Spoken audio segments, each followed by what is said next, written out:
voix. Dis Seigneur, merci pour ce privilège.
Que nous voulons partager, Seigneur. Béni sois-tu, Seigneur, pour tout ce que tu fais. Merci, Père éternel, pour la disposition de nos cœurs. Merci, Seigneur, pour la faveur, Seigneur, pour la fidélité. Merci, Seigneur.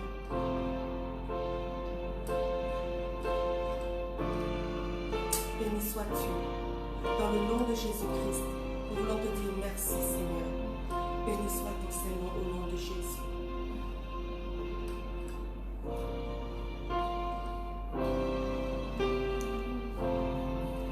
Alléluia. Merci Seigneur pour ta présence. Alléluia Jésus.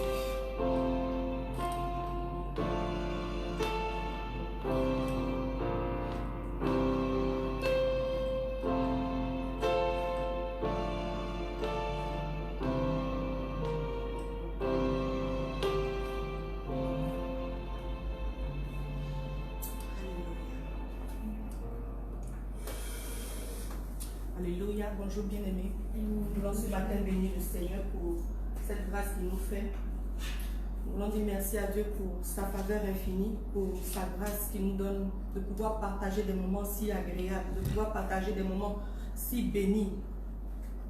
Alors je veux dire merci ce matin pour la vie du prophète Iba qui me fait grâce ce matin de pouvoir me tenir devant vous pour partager cette parole sur le thème de la visitation divine, notre thème de ce mois. Et nous voulons encore dire merci à Dieu pour la vie de chacun d'entre vous, pour tous les bien-aimés que vous êtes.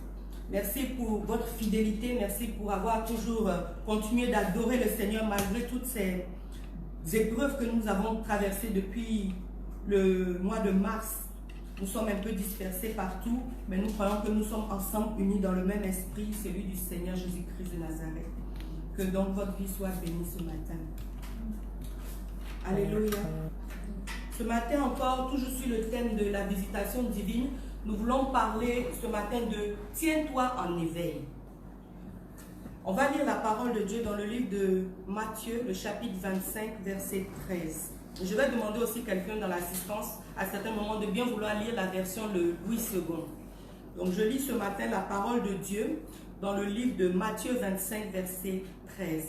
Cette histoire-là concerne la parabole des 10 vierges. La Bible dit, « C'est pourquoi, ajouta Jésus, tenez-vous en éveil, car vous ne savez ni le jour, ni l'heure de ma venue. » Alléluia. Tenez-vous en éveil, car vous ne savez ni le jour, ni l'heure de ma venue. Ça, voici ce que le Seigneur disait à ces vierges, qui ont été des vierges vraiment, comme on l'appelle dans la parole de Dieu, 5 vierges folles. Parmi elles, il y avait 5 qui étaient sages et 5 autres qui étaient folles. Et pourquoi? Parce que la Bible dit que dans cette parabole-là, il est arrivé un jour où 10 jeunes filles sont allées à la rencontre de leur Seigneur. La Bible dit que leur fiancé devait arriver. Alors elles ont commencé à cheminer ensemble. Parmi elles, donc, elles avaient chacune une lampe. Mais 5 seulement parmi elles ont pris soin de pouvoir avoir de la réserve pour pouvoir alimenter leur lampe. Tandis que les 5 autres étaient, comme la Bible dit, 5 folles qui sont allées, si on peut le dire, à l'aventure, sans même chercher à regarder comment elles pouvaient tenir. Parce que la Bible dit que nous ne savons quand Jésus reviendra, mais simplement de rester en éveil. Amen. Pour rappeler un peu ce thème de visitation divine, qu'est-ce qu'on entend par la visitation? Visitation, c'est le fait de visiter. C'est le fait d'aller voir quelqu'un. C'est le fait de pouvoir rencontrer une personne. Et ici, dans ce contexte, quand on parle de visitation divine, c'est la rencontre avec Dieu. C'est la rencontre de Dieu. C'est la manière dont Dieu vient nous voir dans notre vie, vient nous surprendre. Quand tu visites quelqu'un, souvent, à la maison, chez lui, il ne s'attend pas à toi. Mais quand il te voit, il est agréablement surpris. Mais cela dépend d'une chose, de la manière dont tu t'es comporté, de la manière dont tu t'es préparé, de la manière dont tu entretiens la relation. Et c'est pourquoi que certaines fois, quand tu arrives dans certains endroits, sincèrement, tu n'es pas le bienvenu. Mais à certains moments aussi, tu es le bienvenu. Pourquoi cette différence? Et pourquoi pas toujours être bienvenu quelque part? Pourquoi pas toujours être content quand on te voit? Mais parfois, quand on te voit, on est triste, ou bien on est énervé, ou bien on est agacé. Pourquoi? Alléluia. Beaucoup de personnes dans la parole de Dieu nous montrent qu'ils ont rencontré le Seigneur. Ils ont eu la visitation de Dieu. La visitation de Dieu, à tout moment dans leur vie, à des moments même où ils ne s'y attendaient pas. Parce que quand on lit la parole de Dieu, après qu'ils aient rencontré le Seigneur, ils ont eu peur de ce qu'ils ont vu. Ils ont eu peur de ce qu'ils ont entendu. C'est en cela qu'on voit véritablement que ce n'est pas une simple rencontre, ce n'est pas une rencontre banale. Beaucoup aujourd'hui s'attendent à recevoir du Seigneur, à être visités par le Seigneur. Visiter dans quel domaine? Visiter peut-être dans le mariage, visiter peut-être au niveau d'une délivrance qu'ils espèrent. Délivrer peut-être parce qu'ils entendent un enfant, visiter parce qu'ils ont besoin de finances, parce que ça ne va pas. Beaucoup d'entre nous attendent d'être visités, mais peu reçoivent cette visitation-là. Peu. Et pourquoi? Alléluia. Dans la Bible, on a beaucoup d'exemples. On a l'exemple de Job. La Bible dit que Job lui-même disait au chapitre 7, verset 18, que chaque matin, qui est l'homme pour que chaque matin tu viennes t'assurer qu'il va bien? Qui suis-je pour que Dieu chaque matin me regarde pour dire que elle va bien cette femme? Qui suis-je moi, homme, pour que Dieu me regarde, pour qu'il s'assure que je vais bien?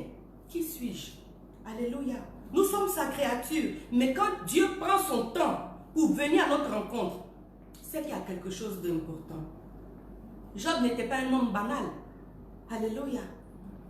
Et on peut aller encore, si on peut, quelqu'un peut m'aider dans l'assistante, avec le livre de 1 Samuel, le chapitre 2, le verset 21, où on parle de l'histoire de Anne. Nous avons l'histoire de Anne, cette femme-là qui avait l'espérance d'avoir un enfant, parce qu'à chaque fois, sa rivale, sa coépouse, elle ne l'arrêtait pas avec ses enfants de la mortifier, de lui rappeler son état de femme stérile. Et chaque fois, Anne pleurait.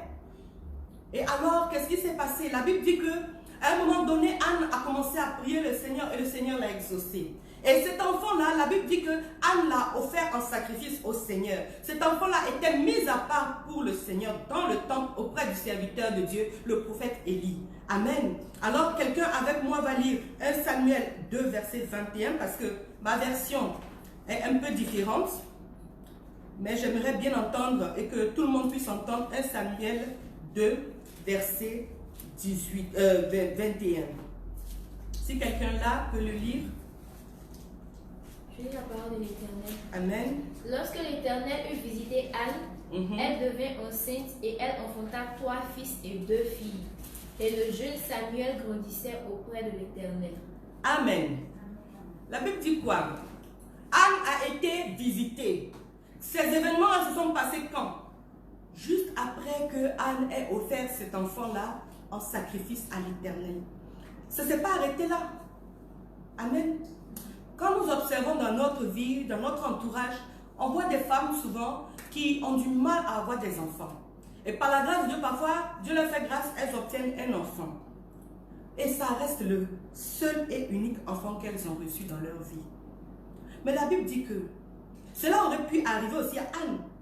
Mais quelque chose s'est passé pour que Anne, la Bible dit que Anne fut visitée encore par le Seigneur. Jusqu'à avoir encore 5 autres enfants. Donc au total, Anne qui était mortifiée, Anne qui était humiliée, a reçu 6 enfants en tout. Cela est ce qu'on appelle la bénédiction de l'Éternel. Il y a une différence entre être bien à l'aise dans sa vie, entre avoir tous les biens qu'on peut imaginer, avoir une voiture, avoir un compte en banque bien rempli, un réfrigérateur bien rempli, et puis être dans l'abondance. C'est-à-dire que tu peux ne pas avoir tous ces biens matériels, mais dans ton âme, tu es en paix. Dans ton âme, tu as la santé. Dans ton âme, tu n'as pas de stress. Parce que lorsque tu as la voiture, peut-être que tu es stressé parce que tu ne sais pas quelle panne tu vas avoir. Tu ne sais pas comment tu vas alimenter le carburant. Mais avec la bénédiction de Dieu, lorsque Dieu te visite lui-même, lorsque nous recevons la visitation de Dieu, il s'ensuit la bénédiction. Donc quand tu reçois cette bénédiction-là, il n'y a rien à voir avec ce que toi tu as pu faire pour obtenir ces biens-là. Pour obtenir les biens, c'est facile, bien aimé. Tu vas faire tous les efforts. Je dis que c'est facile, mais ce n'est pas évident. Parce que tu vas souffrir. Alléluia. Et quand tu vas chercher, c'est par le fruit de ton travail que tu vas obtenir ces biens-là. La Bible dit que Adam et Ève étaient dans le jardin d'Éden. Dieu les avait bénis, Dieu leur avait donné l'autorité. Ils gouvernaient dans le jardin d'Éden. Mais à cause de leur péché, dans le livre de Genèse chapitre 3, la Bible dit que Dieu les a chassés du jardin d'Éden. Et il a dit dans sa parole que c'est à la sueur de ton front que tu mangeras. Avec peine que tu le feras. Et quand tu cherches l'étymologie du mot travail, on dit travail c'est quoi? En latin tripalium. Qui veut dire quoi? C'est un objet de torture. Alléluia. Vous comprenez que parfois pourquoi nous travaillons et cela est difficile, cela est douloureux. Cela vient de cette malédiction-là. Amen. Amen. Pourquoi 2 personnes qui s'attendent au Seigneur, l'un reçoit, l'autre ne reçoit pas? Cela dépend de la manière dont tu te disposes, bien-aimé. De la manière dont tu te présentes devant ton Dieu. Cette différence-là va faire tout pour que toi et l'autre ne soyez pas au même niveau. Amen. Adam et Ève avaient déjà tout. Mais la Bible dit qu'ils l'ont perdu. La Bible dit que après cela, ils ont connu maintenant ce que ça veut dire travailler le champ. Alors qu'avant, ils n'avaient qu'à juste faire l'effort de lever la main pour récupérer et manger. Mettre la main dans l'eau, attraper le poisson et manger. Amen. C'est comme un grand patron, une grande personne bien assise socialement, qui est là dans sa demeure et qui a des serviteurs qui font tout pour lui. Amen. Adam et Ève avaient cette statue-là, cette position-là. Et depuis leur désobéissance, la Bible dit qu'ils se sont retrouvés eux-mêmes à les servir pour pouvoir recevoir. Et c'est comme ça que beaucoup parmi nous, au lieu de recevoir, sont obligés maintenant de se plier pour pouvoir recevoir. Et ils ne reçoivent pas de Dieu, mais ils reçoivent de l'homme. Voici un peu cette différence-là. On ne dit pas qu'on est visité lorsqu'on a fait notre propre effort. Ça, ce n'est pas la visitation de Dieu. Mais c'est toi-même ton intelligence, c'est toi-même ton réseau, c'est toi-même ta force, c'est toi-même tout toi. Mais nous voulons nous centrer sur ce que Dieu peut nous apporter. Je crois que lorsque tu reçois quelque chose de Dieu, cela n'est suivi d'aucun chagrin. Il n'y a pas de stress, il n'y a pas de maladie qui viennent parce que tu réfléchis trop. Il n'y a pas de maux de tête, de migraine. Il n'y a pas de difficulté derrière. Mais tu le reçois et tu le gardes jusqu'à la fin. Alléluia. Amen. Nous attendons tous à la visitation de Dieu. Ce matin, je vais te demander, tu t'attends à quoi? Qu'est-ce que tu attends de la part de Dieu? Amen. Voyez-vous, il y a des personnes qui cherchent, je disais tout à l'heure, il y a des personnes qui cherchent à rentrer dans le mariage. Il y a des personnes qui cherchent à avoir un enfant. Il y a des personnes qui cherchent encore à être délivrées parce que vraiment dans leur vie, ça ne va pas. Mais à chacun son niveau, il y a quelque chose à faire. Parce que tu n'es pas arrêté comme ça et puis tu vas recevoir. On est bien d'accord? Il y a quelque chose que toi, tu dois faire. Je disais qu'il y a une différence entre celui qui va recevoir de Dieu et puis celui qui va recevoir par ses propres efforts. Imaginez-vous, une personne qui est là et qui vit au jour le jour. Une personne qui dit que advienne que pourra. Oh, si Dieu le veut. Ah, etc., etc. Beaucoup d'expressions qu'on utilise souvent dans notre quotidien. Mais cette manière, ça veut dire que ça reflète ton état d'esprit. Ça veut dire que ça reflète l'état de santé spirituelle que tu as. Une position passive. C'est-à-dire que toi, tu ne fais aucun effort et tu t'attends à ce que Dieu le fasse pour toi. C'est impossible, bien-aimé.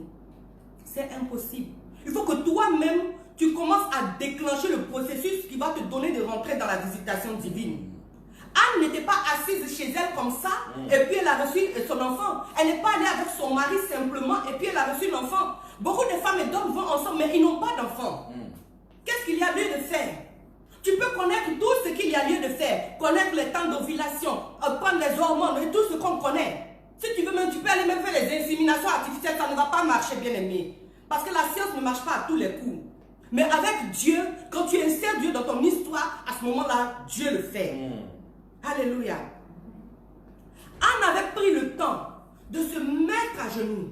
Anne avait pris le temps, quand tu lis 1 Samuel, elle a pris le temps de se mettre à genoux à tel point que le prophète Élie croyait qu'elle était ivre. Ça veut dire qu'elle a prié tellement que tout ce qui était en elle se déversait. Alléluia. Anne a pris le temps de s'impliquer, de rappeler à Dieu lorsqu'elle est sortie. Le prophète lui a dit, va. Elle a pris la parole qu'Élie lui a donnée. Elle a cru que ce que le prophète lui a dit allait arriver. Et elle est partie avec cette parole-là. Elle ne s'est pas arrêtée avec cette foi-là sans rien faire. Elle est allée avec son mari. Tu peux recevoir la parole, mais tu ne vas pas avec l'homme. Comment tu veux qu'il y ait une conception? Ce n'est pas la magie. Ce n'est pas la Vierge Marie. Non. Marie, c'est la seule qui a pu enfanter de Genèse jusqu'à Apocalypse et de nos jours encore sans aucune relation. Donc pour que l'enfant puisse venir, même si Dieu a dit je vais le faire, il y a lieu que toi aussi tu fasses maintenant le travail qui te revient. C'est-à-dire connaître la bonne période, aller avec ton homme. Connaître la bonne période, prendre les dispositions. Amen. Aller à la bonne période et puis connaître toi-même ton organisme. Parce qu'on dit, je crois que nous avons des adultes qui suivent, on dit il y a utérus court, il y a utérus long. Donc selon les différents utérus, tu sais quelle position tu dois adopter pour pouvoir avoir une fécondation réalisée. Mais si tu t'amuses à faire autre chose, et ton utérus est court, ça sera compliqué. Alléluia. Donc il y a des manières de faire pour que toi aussi tu puisses être visité. Tu ne peux pas dire je m'attends à la visitation de Dieu et j'attends comme ça, le Saint-Esprit va le faire. Oh, bien aimé, c'est les deux parties qui travaillent pour qu'il y ait visitation. Ce n'est pas le Saint-Esprit, il est Dieu, c'est vrai. Il peut le faire à tout moment, quand il veut, comme il veut. Mais il attend que toi aussi tu puisses faire ta part. Alléluia. Quand Job recevait chaque matin la visitation de Dieu, sauf que ce Job, il était particulier. Oui, il était particulier, mais ça ne veut pas dire qu'il est surhomme. Personne parmi nous ne peut être comme Job, ce n'est pas vrai. Mais pourquoi? Parce que Job s'élevait chaque matin de bonne heure. C'était un agriculteur. Un agriculteur qui dort jusqu'à 10 h, jusqu'à midi. Bien aimé, dans confinement ou pas confinement, est-ce qu'un agriculteur va dormir jusqu'à 10 h midi? Même 8 h, même ça ne le trouve pas. Il se lève toujours à 6 h du matin, si ce n'est pas plus 5 h, pour aller traire les vaches, pour aller labourer le champ, pour que quand les gens viennent, sa marchandise soit déjà prête à être achetée. Mais tu es là, tu dors, les épines commencent à grandir dans ton jardin, les mauvaises herbes grandissent dans ton champ et tu veux t'attendre à avoir une bonne récolte. Jamais. Lorsque Job faisait ces efforts-là, et à chaque fois, il avait le souvenir de Dieu. À chaque fois, il offrait des sacrifices à l'Éternel. Il offrait même des sacrifices à l'Éternel, même lorsque ses enfants allaient faire n'importe quoi. Tout cela plaisait à Dieu. Et c'est parce que ça plaisait à Dieu que Dieu venait regarder sa personne pour dire, oh, est-ce que mon ami Job là va bien? Mais toi, tu dors matin jusqu'à la journée, tu finis, tu fais ce que tout est mélangé. Il n'y a pas d'organisation. Et on veut s'attendre à être visité par Dieu. Ça sera difficile, bien aimé. Très difficile. Alléluia. Difficile pourquoi? Parce que Dieu va te regarder jusqu'à ce que toi aussi tu comprennes que, oh, j'ai perdu du temps. Il faut maintenant que je change de manière de faire. Alléluia. Il faut que tu puisses toi aussi te tenir en éveil. Imaginez-vous un homme qui veut épouser une femme. Il a vu la femme. La femme lui plaît. Elle est jolie, elle a un bon cœur, elle est intelligente. Aujourd'hui, c'est ce que les hommes recherchent, les sœurs. Ils ne cherchent pas les sœurs jolies simplement. Les femmes qui sont jolies, bien instruites. Si c'est joli, c'est un plus. Donc, ce n'est pas le terminus. Hein. Donc, tu es instruite, tu as un travail, tu te débats. Même si tu n'es pas milliardaire, en tout cas, ils ne cherchent pas ça. Millionnaire, ils ne cherchent pas ça. Mais tu aimes le Seigneur, tu as la crainte de Dieu. Tu n'es pas une femme folle, comme ces 5 vierges-là. Voici ce que l'homme recherche. Et il a vu la sœur, celle-là qui répond comme Adam a vu. Oh Ève, la chair de ma chair, l'os de mon os. La connexion est faite. Mais le frère aussi va regarder la sœur. Il va se mettre dans des dispositions pour que le regard de la sœur soit attiré. La sœur aussi, quand elle va voir que le frère la regarde, elle va commencer à changer de comportement. Tu ne peux pas dire, une sœur dit, je vais me marier. On a déjà dit que je vais me marier cette année. Oh, c'est ma saison. Toi-même, tu es au courant que c'est ta saison. Mais tu ne fais rien pour que tu rentres dans cette saison-là. C'est-à-dire que c'est toi qui as toujours les photos avec les frères en Christ à côté. On ne sait pas c'est qui. Amen. Quand Dieu lui-même regarde, il est perdu. Aujourd'hui, c'était Paul. Hier, c'est Zacharie. Après, demain, encore Jacques. Finalement, c'est qui? Et le frère regarde tout ça, il ne sait pas lui-même. Oh, qu'est-ce que je vais faire? Le chemin passe, la saison est passée. Tu vas attendre encore une autre saison, je ne sais pas c'est quand. Dieu lui-même regarde et puis il dit, on verra la prochaine fois quand elle sera prête. Amen. Donc, quand 2 personnes savent eux-mêmes que c'est la saison, ils veulent se marier. Le frère a fait son effort de dire, de manifester à la soeur que j'ai un intérêt pour toi. C'est-à-dire que le gars, il était négligé. Maintenant, il se parfume. Il coiffe bien sa barbe, etc. Et il est prévenant. Il prend ton sac à main. Mais bien aimé soeur, c'est maintenant que toi-même, tu ne vas même pas observer tous ces détails-là. Tu ne vas pas voir que le frère a changé. Pour toi aussi te recadrer, pour lui montrer la meilleure partie de toi. Mais tu vas tout gaspiller. Amen. Et après, demain, c'est aller voir le pasteur pour commencer à faire des jeûnes prières. Ce n'est pas des jeûnes prières, mais c'est toi-même ta manière de penser, de te comporter que tu dois réviser. Et quand tu vas changer ça, tu vas voir que la main de Dieu va commencer à agir. Amen.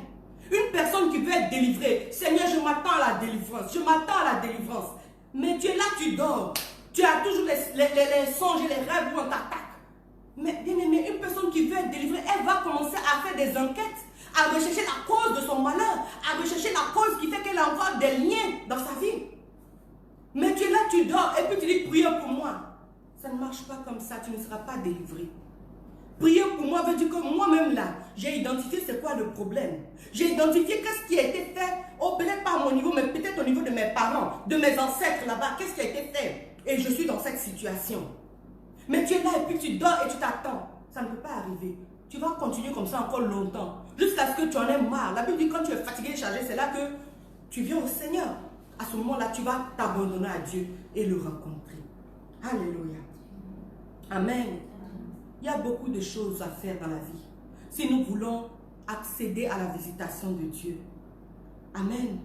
Quand on lit la parole de Dieu dans, comment on appelle ça? Dans le livre de Luc. Luc chapitre 1. On va aller ensemble. Nous avons deux exemples.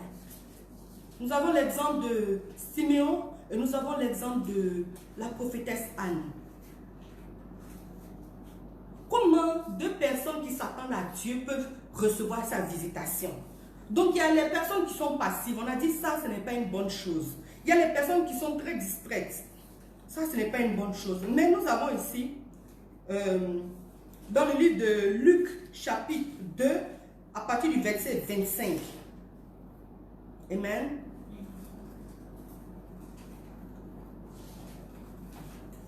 Verset 25 à 32. Je vais lire rapidement la parole. Il y avait alors à Jérusalem un homme appelé Siméon. C'était un homme droit et pieux. Il vivait dans l'attente du salut d'Israël et le Saint-Esprit reposait sur lui. L'Esprit Saint lui avait révélé qu'il ne mourrait pas avant d'avoir vu le Messie, l'envoyé du Seigneur. Poussé par l'Esprit, il vient au temple quand les parents de Jésus apportèrent le petit enfant. Pour accomplir les rites qu'ordonnait la loi, Siméon le prit dans ses bras et loua Dieu en disant: Maintenant, Seigneur, tu laisses ton serviteur s'en aller en paix. Tu as tenu ta promesse, car mes yeux ont vu le Sauveur qui vient de toi et que tu as ressuscité en faveur de tous les peuples. Il est la lumière pour éclairer les nations. Il sera la gloire d'Israël, ton peuple. Amen. Le verset 25 dit: Il y avait un homme à Jérusalem appelé Siméon. C'était un homme droit et pieux. Il vivait dans l'attente du salut d'Israël. Amen. Et la Bible dit que le Saint-Esprit reposait sur lui. Alléluia. Cet homme-là avait reçu une révélation comme quoi lui, il allait voir la délivrance de Jérusalem. Il allait voir le Seigneur, le Messie. Amen. La Bible dit que cet homme-là était chez lui. Hein. Il était à la maison. Et l'Esprit de Dieu l'a poussé à aller au temple. À quel moment? Au moment où les parents de Jésus, Marie et Joseph, emmenaient l'enfant pour pouvoir faire la circoncision, pour pouvoir faire les sacrifices qui étaient faits habituellement dans leur religion.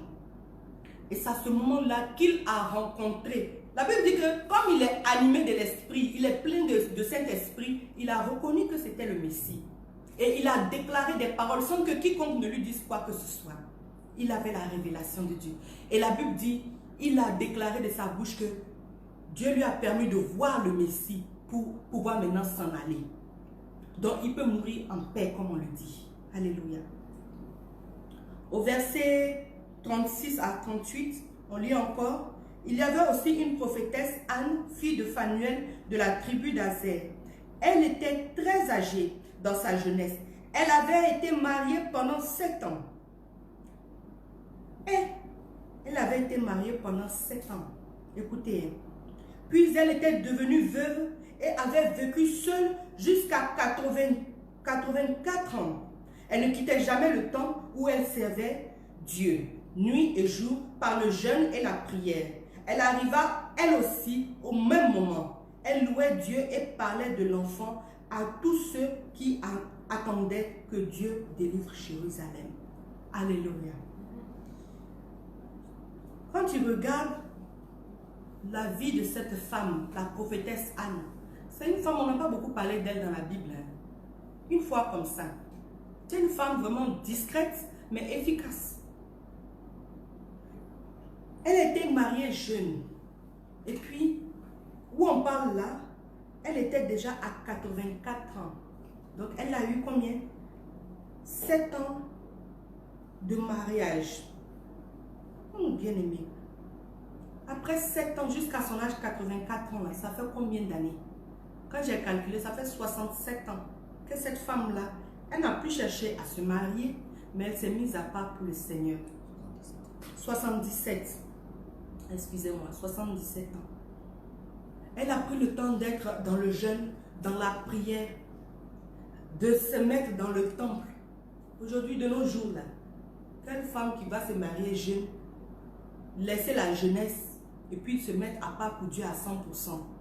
Je ne connais pas ces femmes-là. Juste une, j'ai entendu parler d'elle. Amen. Elle est devenue veuve. Elle s'est consacrée à ses enfants et au Seigneur. Elle est pasteur. Mais des femmes comme ça, là, à part elle, je n'en ai pas entendu. J'entends malheureusement certaines femmes qui ont divorcé et qui se sont remariées. Mais de dire qu'elles se sont consacrées à 100% à Dieu. Paul l'a dit, hein, tu peux te marier, mais tu peux aussi te réserver, consacrer pour Dieu. Vous savez pourquoi? Parce que quand tu te maries, tu dois aussi te consacrer à ton époux. Tu dois aussi te consacrer à ta famille, tes enfants. Donc le temps que tu accordes à Dieu là diminue. Le temps que tu dois prendre pour peut-être courir par tout le monde. Hein? Peut-être pour prendre le temps de jeûner et prier. La Bible dit quoi? Que l'homme et la femme conviennent d'un commun accord pour se séparer un temps pour aller servir Dieu. Donc ça veut dire que l'homme et la femme doivent être ensemble. C'est une manière de servir Dieu. Mais cette connexion-là avec Dieu ne sera pas la même qu'une personne qui est 100% célibataire et au Seigneur. Alléluia. Mais voici cet exemple d'une femme qui était dans le service de Dieu aussi et qui a été dans le temple et qui a pu rencontrer Jésus. Et elle a commencé à proclamer autour d'elle que le Messie était là. Alléluia. Quand on reprend un peu plus haut dans Luc chapitre 1, c'est au verset 8, la Bible dit: un jour Zacharie assurait son service devant Dieu. C'était le tour de sa classe sacerdotale. Donc vendredi on lisait, on a lu ce passage-là depuis le début du mois, mais vendredi quand on était dans notre temps de prière, le prophète a lu ce passage-là et ça m'a fait tilt.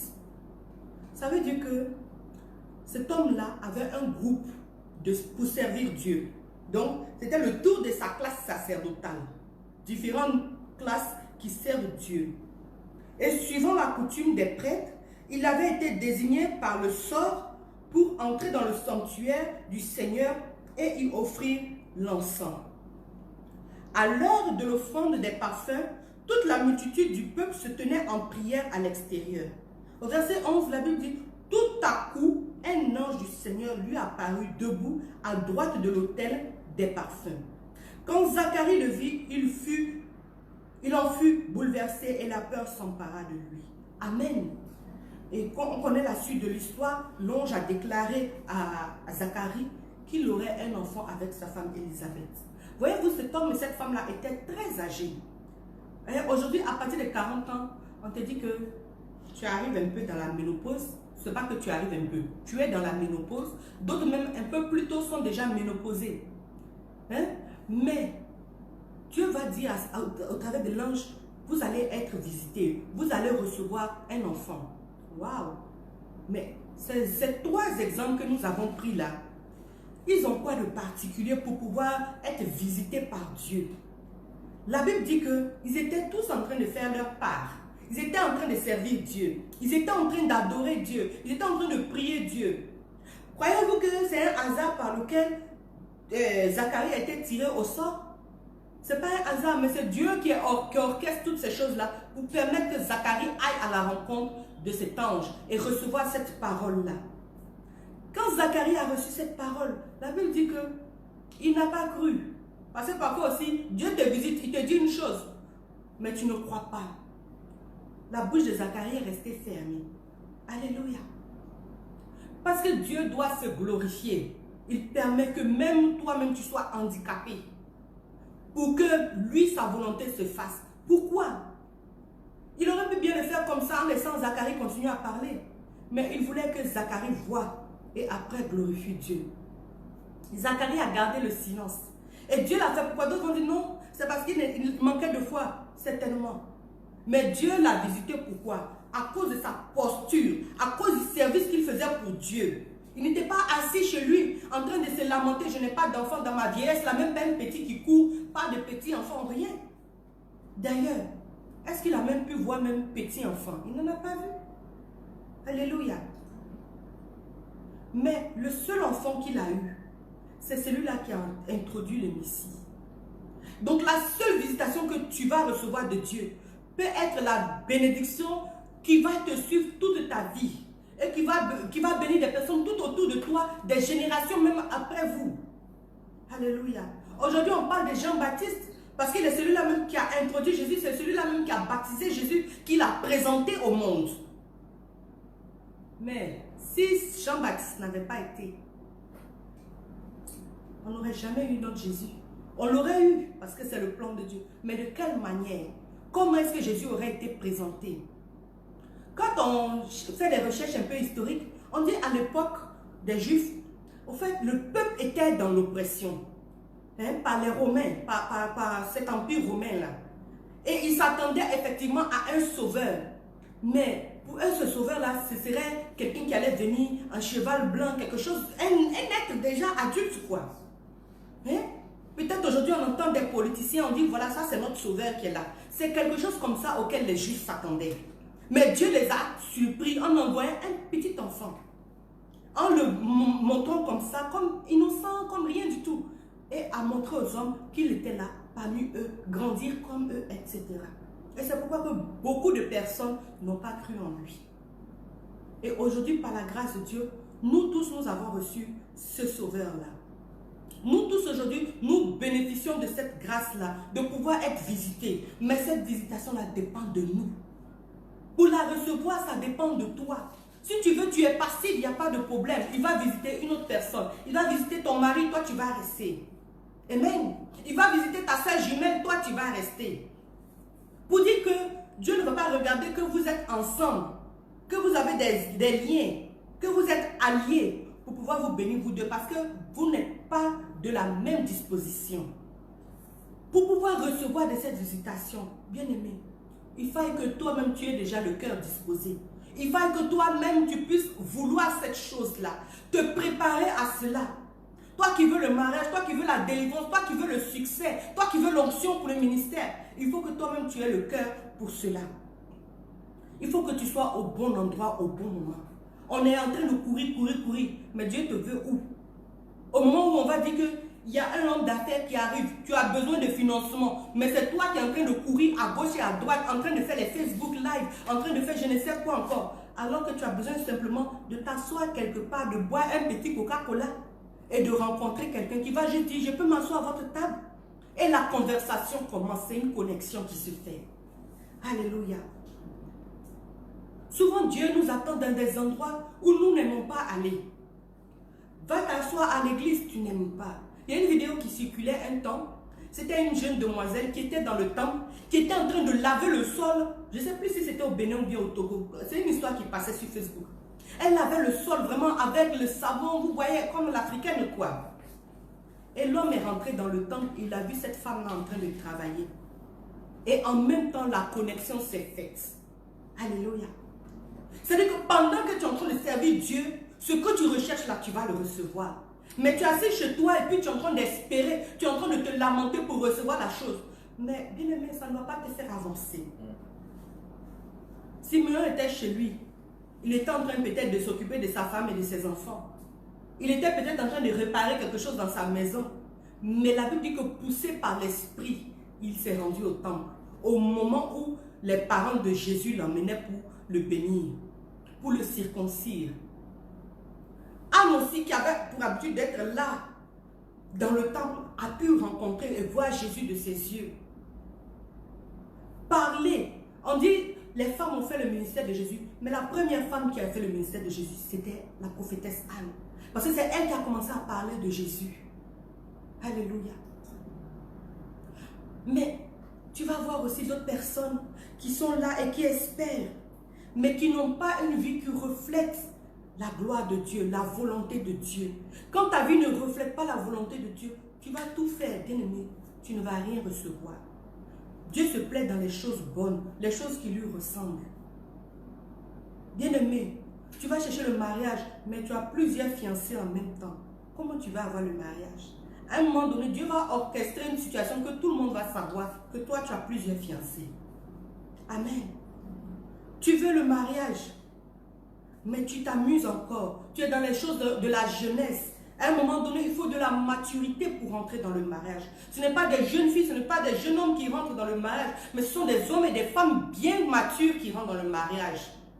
Parce que dans le mariage, ce n'est pas du jeu. La Bible dit qu'on parle de foyer, il y a le feu là-bas.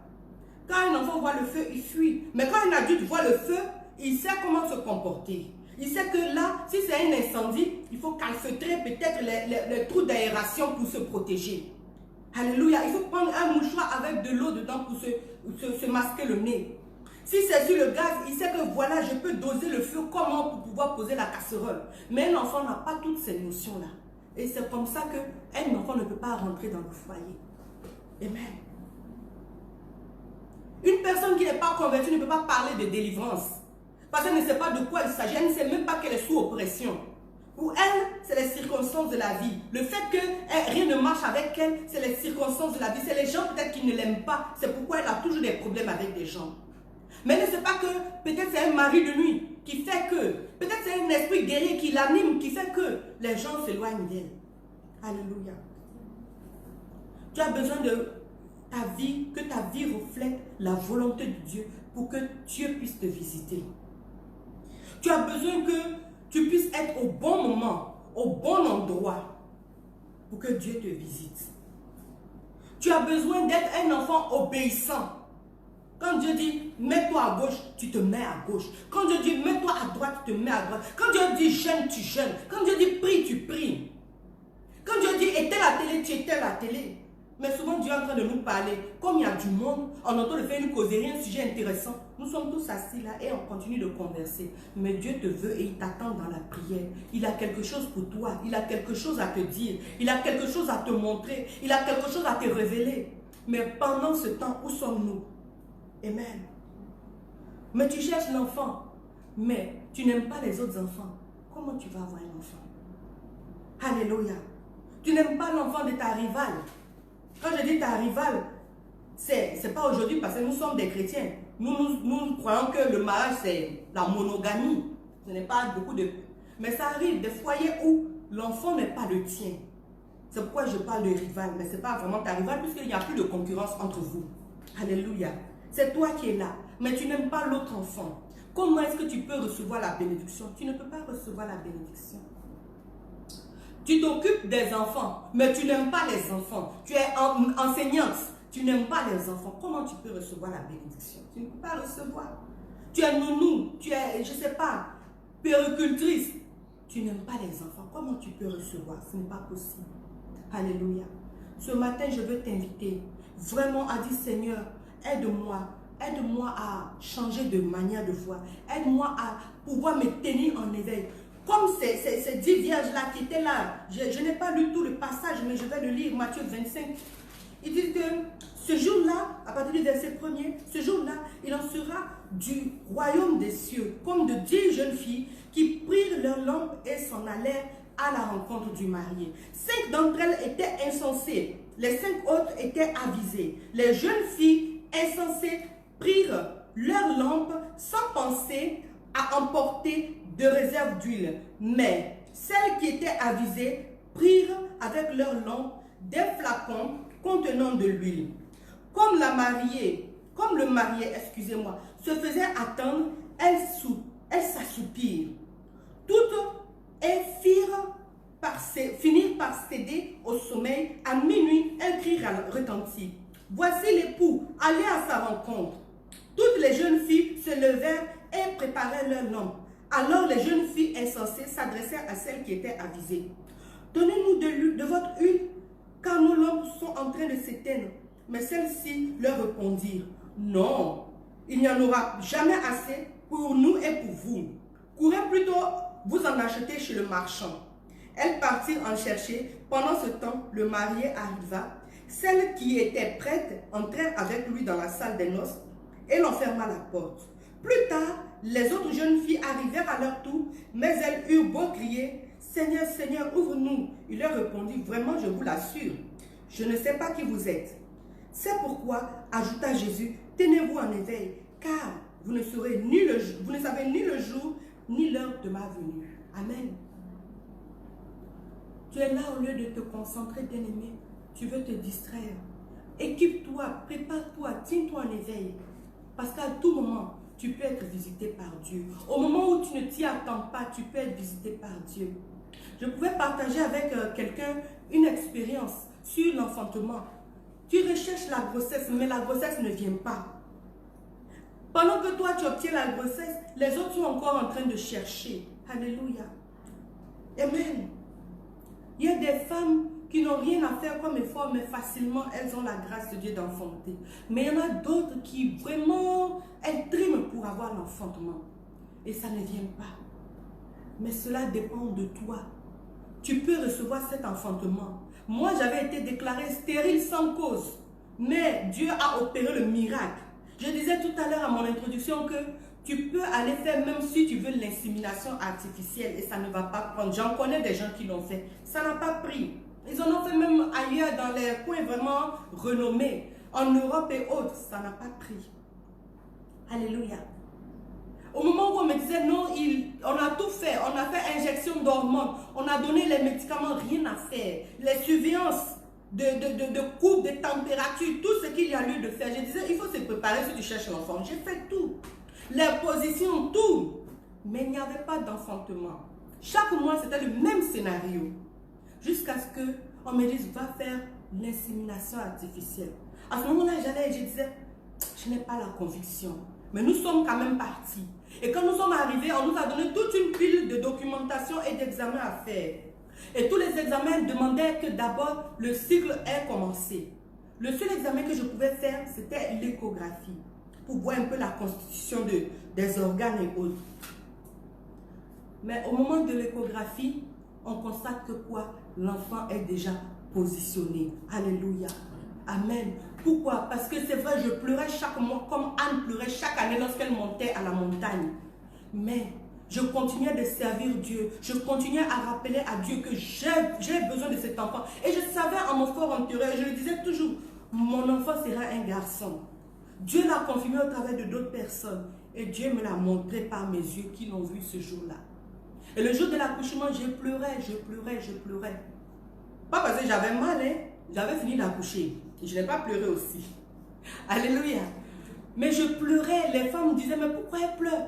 Je disais, je suis tellement contente et je bénissais Dieu pour ce miracle, car c'était un miracle pour moi.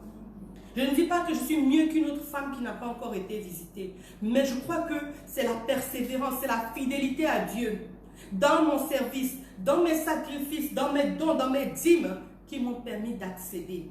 Alléluia. C'est aussi mes temps passés dans la prière, à voir, à ce que Dieu me révèle les causes, peut-être qui me tenaient encore liées et qui m'empêchaient de voir encore ce miracle-là dans ma vie.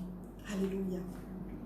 Je vais t'inviter ce matin à ouvrir la bouche et à dire, Seigneur, de là où je suis, touche ma vie. De là où je suis, visite-moi. Bien-aimé, ne pense pas que ta vie, elle est terminée, que rien ne pourra se faire. Mais continue de croire que Dieu est capable de faire. Mais que moi aussi, je regarde en moi, qu'est-ce que je dois changer? Comment je dois faire pour me tenir en éveil? Même si ça tarde, la Bible dit que les autres 5 vierges avaient les yeux ouverts. Elles avaient leur lampe. Alléluia. Et quand elles ont entendu, il est là, elles se sont réveillées. Qu'au moment où tu seras béni, tu ne sois pas surpris. Alléluia. Parce que tu auras fini de te documenter sur comment gérer un enfant, comment gérer une grossesse. Alléluia. Comment gérer après la délivrance. Je sais que je ne dois pas me mettre encore dans des situations qui me ramènent encore dans la possession. Alléluia. Alors de là où tu es, je prie que le Seigneur puisse te visiter, que le Seigneur puisse toucher ta vie, que toute chose soit maintenant nouvelle pour toi. Apparaît ce message, que tu commences à te tenir en éveil et que tout ce que tu as dans ta vie qui est comme blocage soit annulé au nom de Jésus-Christ. Que tout ce qui t'empêchait de te tenir en éveil, les distractions, le manque de fidélité, le manque d'obéissance, le manque de vie qui est consacré à l'éternel, le manque de vie qui ne reflète pas le Seigneur. Oh, que ta vie change au nom de Jésus. Que là où tu es, tu puisses connaître la visitation de Dieu. Alors si même bien tu agis comme il le faut, que tu n'as pas de faire pour toi, bien-aimé, reçois la visitation de Dieu. Reçois de là où tu es. Que la grâce de Dieu soit ton partage.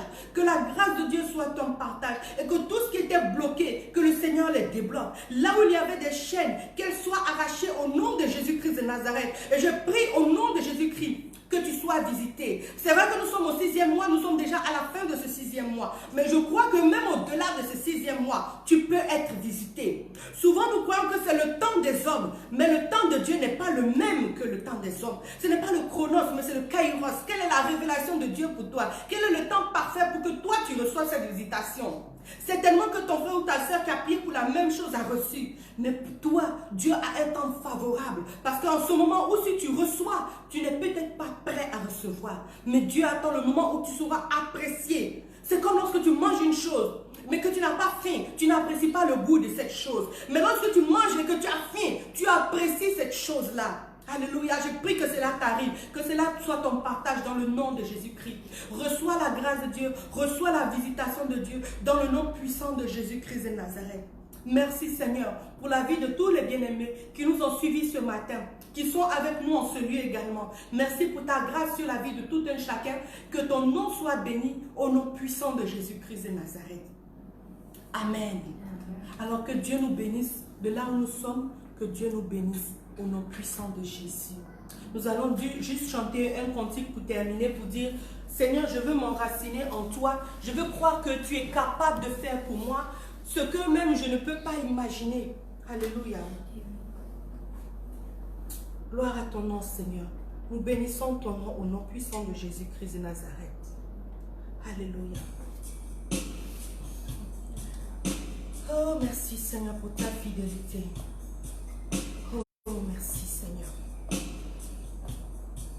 Dis Seigneur, je veux m'enraciner en toi et demeurer fidèle à toi au nom de Jésus-Christ.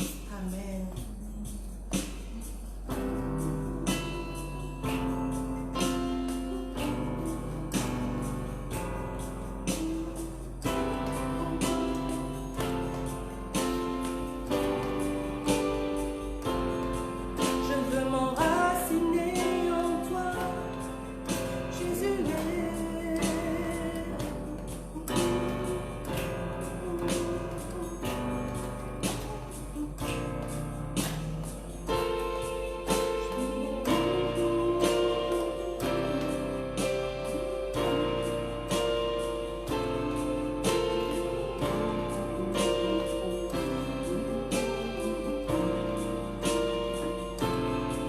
Je veux m'enraciner en toi, Jésus est. Quand viendront le vent et la tempête, donne-moi de résister. Je veux m'enraciner en toi, Jésus est. Quand viendront le vent et la tempête, donne-moi de résister. Je veux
que tu visites chacune de nos âmes, chacune de nos demeures, chacune de nos familles dans le nom de Jésus-Christ de Nazareth.